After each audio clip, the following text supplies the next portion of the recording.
تعال نشوف السؤال مع بعضينا. What is the best drug to treat absence epilepsy؟ اللي هي ما هياش generalized tonic-clonic convulsions. ده نوع من الإبيليبسي بيبقى العيان absent من اسمه، بيفقد الوعي لحظات momentarily كده، وبيجي كتير في الأطفال اللي هو البيتي مال إبيليبسي، ولكن في الكبار بيبقى إيه بارت بيسمى absence seizure، اللي هو إيه يفقد الوعي إيه لحظات.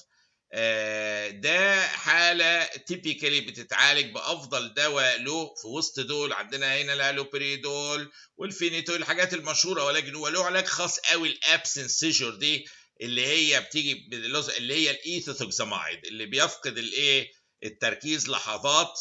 وادي وصف الابسنس سيجور دي type of generalized seizure characterized by brief episodes of staring with impairment of consciousness.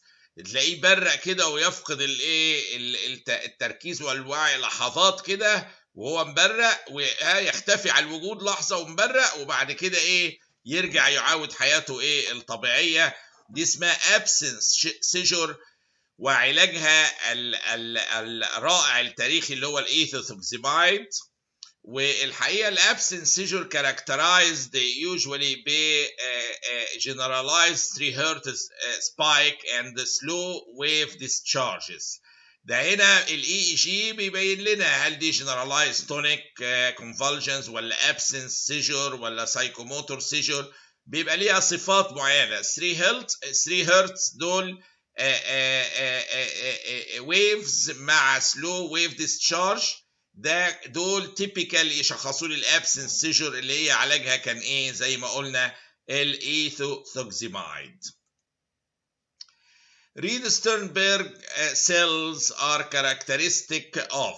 اول ما نسمع الكلمه دي من سنه ثالثه طب يعني كانت متاخده نروح قايلين على طول ايه اللي هي الخليه الانفصالات اللي ليها 2 نيوكلياي زي الكلوتين كده مع في الهودجكن ايه ديزيز.